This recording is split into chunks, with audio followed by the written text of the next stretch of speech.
Hello, Canada, and the world at large. This is Lane from Canada. There have always been movies that suck, but 2016 is looked back upon as the moment when a whole lot of people took a good look around and said, "Holy crap, movies suck!"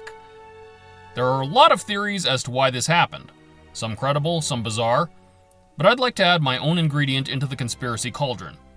It might have something to do with the fact that Canadian screenwriter Graham Yost has not written an action movie since 2001. Welcome to Before Movies Sucked, and this is Hard Rain. Today, Graham Yost is best known for his acclaimed television credits, such as Justified, Boomtown, and The Pacific. However, between 1994 and 1998, he released a series of action movies which I have unofficially canonized as the Yost Trilogy. Simply put, these films are three of the best bad action movies of the 1990s. Speed introduced Keanu Reeves to the world as a credible action star following his more humble origins. No way! And it also catapulted Sandra Bullock into the spotlight, turning both young actors into major movie stars. Along with Pulp Fiction, Broken Arrow was a key factor in John Travolta's truly impressive resurgence as a Hollywood leading man, after a fairly rough go throughout the 80s and early 90s. The final, arguably least known installment was 1998's Hard Rain. It was by far the worst reviewed film in the trilogy. It cratered like the Yucatan Peninsula at the US box office. It went straight to video in most international markets, and over the years, it is the film that I have probably watched 5 times more than Speed and Broken Arrow combined. Over the past couple of years, the concept of never let a good crisis go to waste has never been made more clear. This pandemic has provided an opportunity for a reset. Back in 1998, during a torrential flood in the small town of Huntingburg, Indiana, a humble bank robber named Jim was possibly ahead of his time. We seriously need more movies with Morgan Freeman in a cowboy hat and earrings. As leader of a ragtag group of down-on-their-luck robbers, Jim plans to take advantage of the flood evacuations to pull off a simplified bank heist. Knowing that branches along the river will attempt to clear out their cash stores before evacuating, he plans to ambush the armored truck that will be carrying the stockpile. He knows the overwhelmed sheriff's department will be busy evacuating the town, leaving the lone armored truck vulnerable. Jim is largely correct, as the town's last line of defense is in the hands of 4 men. Dam operator Hank manages the spillways in an attempt to keep the dam from cresting, while deputies Wayne and Phil and their veteran sheriff handle the evacuation. Jim's target is an armored truck guarded by young Tom and his uncle Charlie, who have just collected over $3 million from the Huntingburg Bank. While leaving the town, the truck drives into a flooded section of highway and stalls, stranding the guards. Charlie contacts dispatch, who say they will send the National Guard to rescue them and secure the money, but they will have to wait for several hours. With the water rising rapidly, Tom and Charlie are forced to exit the truck just as another pickup arrives on the opposite bank. Thinking they are about to be rescued, Tom and Charlie hail the truck, not realizing that it is Jim and his 3 crew members, Kenny, Ray, and Mr. Mailer. Jim offers to bring a tow rope across to the armored truck, but Tom becomes suspicious when the robbers turn on the pickup's rooftop lights, blinding the guards. After warning them repeatedly to turn off the lights, Tom draws his pistol, but Kenny panics and opens fire with a sniper rifle, accidentally shooting Charlie. Tom and Charlie flee to shelter behind the truck, but the mortally wounded Charlie dies in Tom's arms. Jim is furious and curses at Kenny, but then tells the guards he will give them safe passage if they just walk away and leave the money. When there is no response, the gang crosses the flooded road on foot, where a remorseful Jim finds Charlie's body. They realize the truck is empty and Tom has fled with the money. Tom ties the heavy bags of cash to a crypt in a flooded graveyard and tries to find a place to hide from the rising water. Meanwhile, Jim's gang steals a boat and jet skis, eventually spotting Tom fleeing into a high school. Tom manages to knock out Kenny and steal his jet ski, then crashes it to create a diversion and escapes amongst the floating debris. Thinking Tom has hidden the money in the school, the gang begins searching inside. Tom looks for shelter in a church, but is knocked unconscious by Karen, a young woman who has been restoring the stained glass windows and thinks Tom is a looter. Tom awakes in a jail cell, meeting the sheriff, deputies, and Karen. He tells them about the robbery, but Wayne is suspicious and refuses to release him until they've verified his story. The sheriff and Wayne begin searching for the robbers, while Phil is assigned to transport Karen to safety out of town. However, Karen is desperate to save the church from flooding and begs Phil to detour there so she can fill the hydraulic pumps with fuel before leaving. Although Phil has a crush on Karen, he will not risk her safety, so she pushes him out of the boat and goes to the church alone. An unexpected flood surge almost crests the dam, forcing Hank to open another spillway and unleash a huge wave of water on the town. Everyone struggles to maintain control of their boats, and Tom is trapped in the rapidly flooding police station. Tom is saved at the last moment by the purest hero of this story, Minnie Driver's magical Swiss Army knife, which is able to open the roof of a jail by removing 2 flathead screws with a bottle opener. Before they can get to Karen's boat, they are spotted on the rooftop by Jim's gang and forced to swim for safety, with Kenny in hot pursuit on the jet ski.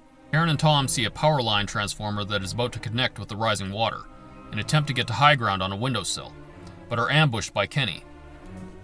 Tom manages to subdue the robber and tells him they need to get out of the water. Kenny climbs a metal antenna on the outside of the building, not realizing that it is conductive. Tom tries to save him, but Kenny is electrocuted before Tom can pull him to safety, and his body falls into the water. Jim later finds Kenny in the water, barely alive, and consoles the young man as he dies. Tom and Karen hide in the house, which is occupied by an elderly couple, Henry and his ever-nagging wife Doreen, who have stubbornly ignored the evacuation order.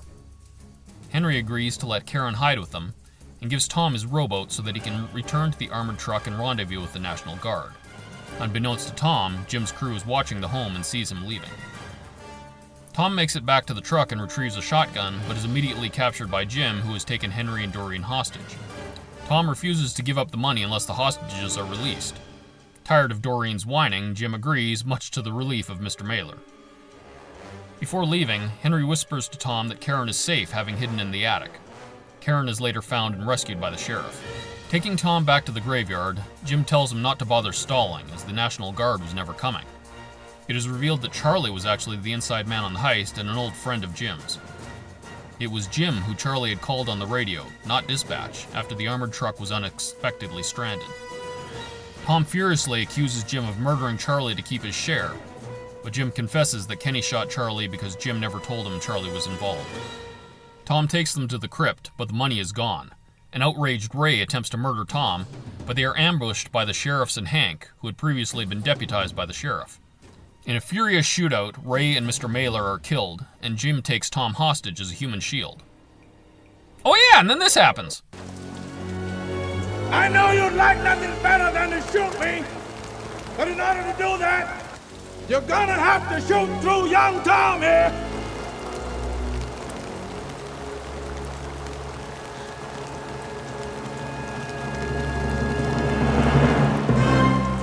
Okay.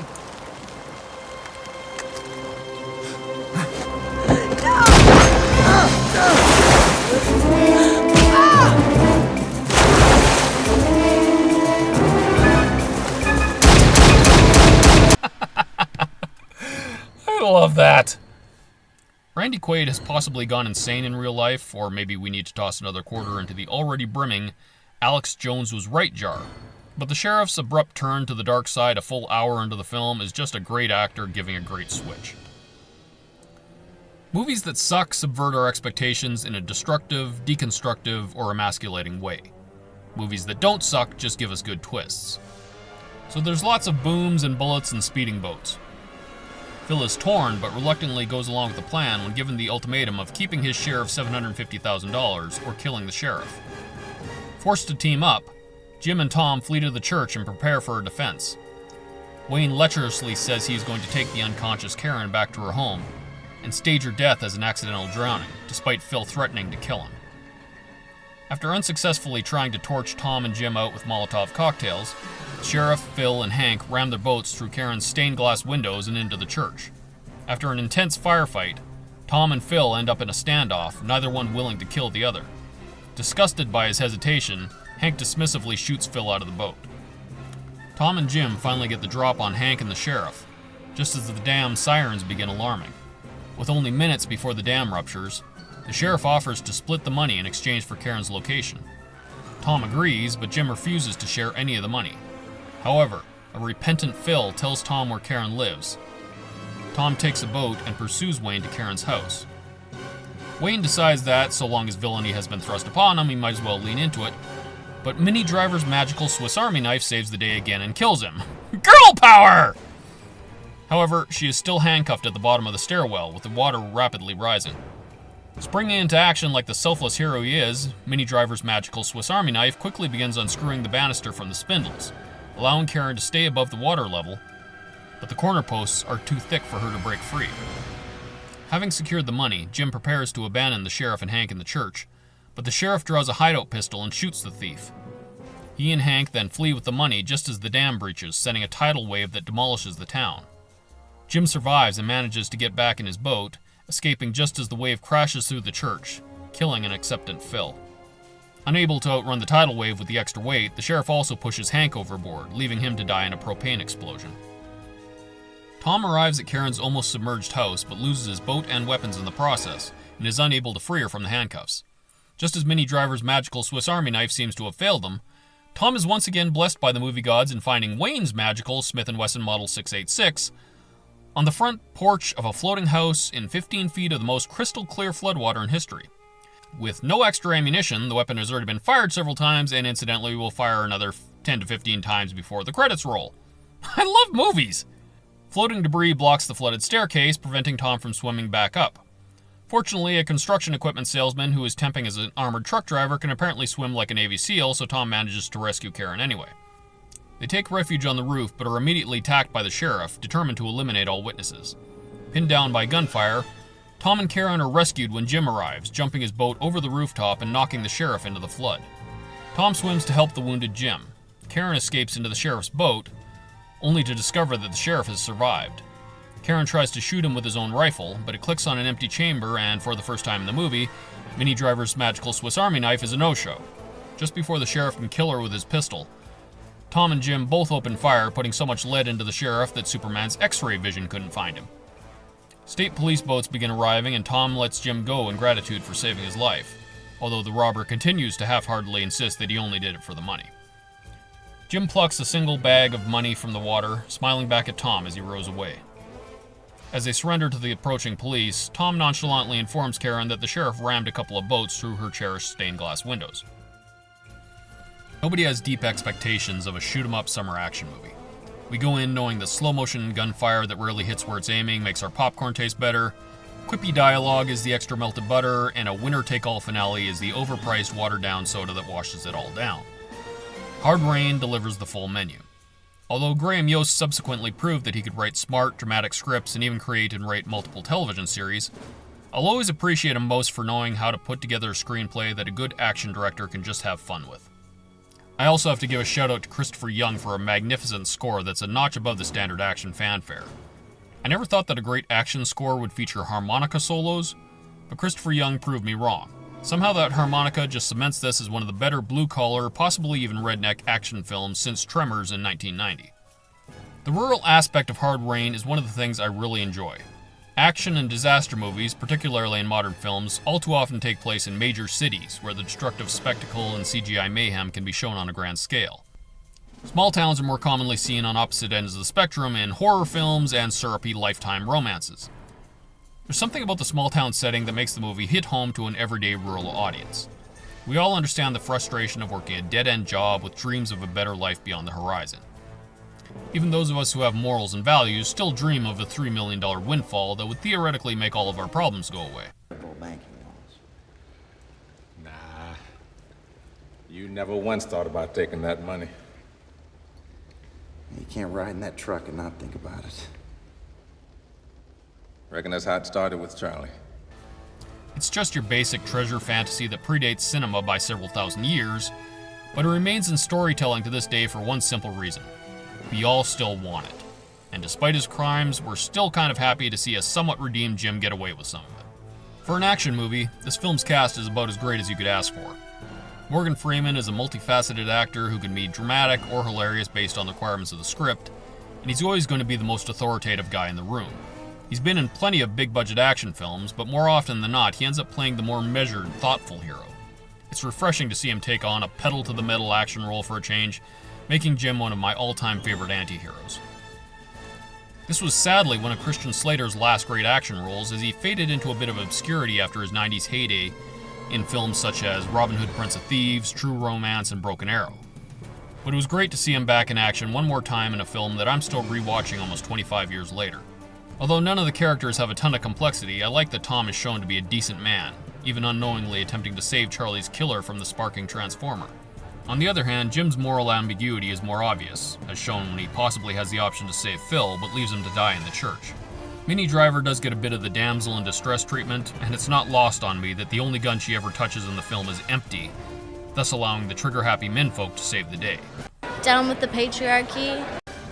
But she and Minnie Driver's magical Swiss Army knife are still a strong and resourceful screen combo, readily able to save Tom's life and her own. Also, without ever being gratuitous about it, Minnie Driver doesn't look half bad in a wet t-shirt. Although he's got decent competition from such screen legends as Ed Asner, Richard Dysart, and Betty White, the Comic Relief Award actually goes to Dan Florek as Mr. Mailer. After decades of being forced to bite back his retorts to a bunch of half-wit students who think they're hot crap, he clearly relishes every opportunity to finally insult Kenny to his face. It's just a couple of moments in the film, but it's a simple way to make you love a quote-unquote bad guy. You want to go? Fine, start swimming. You want to stay? That's fine too. But stop your whining. Loser. Finally, you can forget about M. Night Shyamalan. The twist of Randy Quaid's sheriff being evil is one of my all-time favorites, and it's actually a pretty well-guarded one. We can see his cynicism and long-suffering, but we assume this is just another decent man, doggedly doing a thankless job out of a sense of duty to his town. In reality, every eye roll and deep sigh is pushing him further and further towards the brink. And there's even a moment when you finally see that pivotal shift in his eyes, at the exact moment Tom tells him there is $3 million in a specific unguarded location. A little over $3 million. The sheriff's villainy is also built up in a more subtle way by the presentation of Jim's gang of robbers. Jim and Mr. Mailer both come across as intelligent, but they're just working-class Joes frustrated with their abused lives. Kenny's a bit of an idiot, but he's driven by the arguably noble goal of hiring a competent defense attorney for his brother, who is facing a murder charge. Even his killing of Charlie is shown to be an accident in a moment of panic. At the very worst, Ray seems a bit more hot-tempered than the rest of the gang, but that's about it.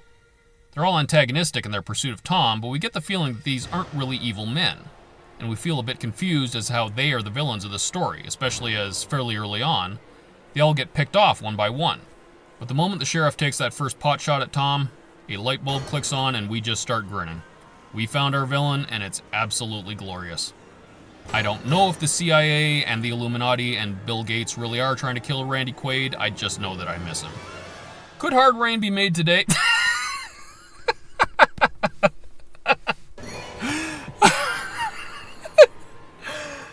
Let's examine that. Figures as long as he knows where the money is and we don't, we won't kill him. There could be another possibility. He could be thinking about keeping that money for himself. That is a possibility. Melanin quotient of the film's characters is never mentioned and does not influence the progression of the story in any way, because racism was basically a bygone in 90s cinema until BLM Antifa and a bunch of white liberals brought it back. What's up? Yeah, bro. No, we're just talking. We're fine. Can I see your ID? I don't have ID. Why? Just search. Just calm down. I am calm. What do you want? We're just talking. Hey, look, is this guy bothering you? No, he's not bothering me. I've only been doing this a couple of months. Oh. Yeah, I used to, sell construction machinery. Blue-collar workers becoming heroes in Midwestern flyover states. I don't know who created Pokemon Go. So, are we all gonna die? Yeah, we're all gonna die. Just not yet. Unknowingly prophetic statement implies that God exists. Emotional, damn it! Here. Since you're giving me one of your donuts, I don't know what to say. I'm getting all misty. You'll shut your mouth, you can have a whole bag. I don't think so. I start eating these things, I'll never get out of this truck. Physical fitness requires discipline and commitment. I always thought that I overate. I mean, her blood type is pudding. You're the one who nailed me, aren't you? What the hell did you hit me with? It was a crucifix. What? That was all that was there. Great, and I'm gonna have people coming from around the world to see the face of Jesus on my forehead. Defending your life and property is a God-given right, and a resurgence of rooftop Koreans might have prevented a lot of arson, looting, murder, and various other crap in 2020. Oppan Gangnam Style. Gangnam Style. Oppan Gangnam Style. Gangnam Style. Op, op, op, op. Oppa Gangnam Style. Hey, sexy lady. Op, op, op, op. Oppa Gangnam Style. Hey, sexy lady. Op, op, op, op. Hard Rain represents the twilight of a lost era for Hollywood. Ludicrous, flashy action movies that just didn't give a crap. It was followed by shaky cam, dark and gritty action movies, and after that it's just been non-stop CGI vomit fests. Hard Rain was one of the last pure pew-pew-pew actioners, dumb and fun and drenched in butter, and I'd pay an uptick at the box office if somebody could ever bring them back. Anyway, should Christ tarry, I'll see you in the next video. Jesus loves you, vote Lane for King of Canada, black men in cowboy hats matter, and let's make movies great again.